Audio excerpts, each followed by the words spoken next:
Musselburgh's Brunton Theatre, Cinderella's ugly sisters set off for Ladies' Day at the racecourse. And we're hot to trot. Oh yes we are. Oh yes we are. It's that time of the year and they're doing the election right at the right time. It's one big pantomime. Aye, we've got too many clowns and ugly sisters. Does politics at the moment ever remind you of a pantomime? No, it doesn't. No. They're not acting like actors, they're acting like idiots. You'd be a nightmare. Ah, get off your high horse. G'd up by the prospect of even more puns, we headed to the real Musselburgh racecourse to meet all the runners and riders in East Lothian's election race. First up, Martin Whitfield, who's trying to hold on for Scottish Labour. This is a two-horse race between myself and the SNP. So for people who want to avoid an Indy 2 referendum and want to avoid Brexit, I am the only candidate that can succeed here. I will fight to remain within Europe. Yes, but your leader won't.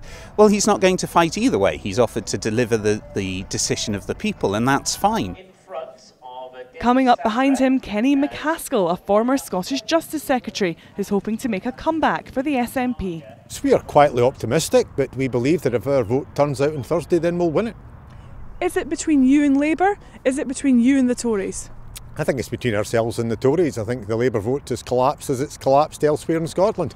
But in voting for the SNP, you're not only going to ensure that we can put Corbyn in, but we put Corbyn in at a price. And the price would be a second independence referendum next year? Well, it'd be more than just that. It would be a second independence referendum when we can hold it. But it'd also be opposition to Trident missiles that are unaffordable and morally repugnant.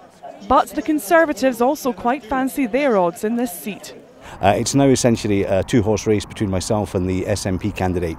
Labour kind of basically fell at the first because of Jeremy Corbyn's commitment to another independence referendum. He's ready to do a deal with Nicola Sturgeon. Voters can see that, so they're willing to say, look, I didn't vote for Brexit, but please can you just get it fixed and can you stop that very damaging second independence referendum? Isn't Brexit a threat to jobs in this constituency? I think here people are saying, look, we recognise that it's been a very, very difficult 3 to 4 years, but they want to move on from it. It's almost been priced in. I strongly believe that now is not the time to leave Europe. I think a lot of people would rather it was a two-horse or a three-horse race, but it isn't. The Liberal Democrats came second in the European election, so it's terribly important that Liberal Democrat voters come out and vote for us. Tactical voting, to my view, is not a very sensible way to go about expressing your democratic opinion. Not very sensible for you in this seat, but very sensible for the Liberal Democrats in other seats in Scotland. I know, you can pick and choose, can't you? UKIP is also running here with an anti-EU message. We're being dictated to by unelected officials who are appointed rather than elected, and there's no way to hold their feet to the fire or force them to listen to an Indigenous population. We're just dictated to. What do you say to people who believe UKIP is a racist party? I think they're misinformed. We won't have to wait long to find out who the winners are in this election. But as we approach the final furlong, many here at Musselburgh Racecourse were just pleased to see the finishing line in sight. You just didn't trust politics anymore, or politicians. So that's the way I feel about it, to be honest.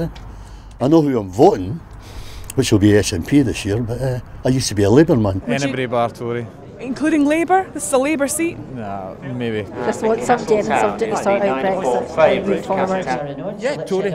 Yeah. Tory? Yeah. Even with everything that's happened, you still have the trust in the Tories? Yeah. Probably because I dislike Mr Corbyn. With just 2 days to go, what do the bookies think about the UK-wide result? It looks like Conservatives are just going to win. So the Conservatives are something like 1 to 4. So you put in £4 to win a pound. It's not very attractive. There have been some ugly elements in this campaign, but the parties are now preparing for voters to judge their performance when the curtain finally comes down on this Christmas election. Kathryn Samson, STV News, Musselburgh.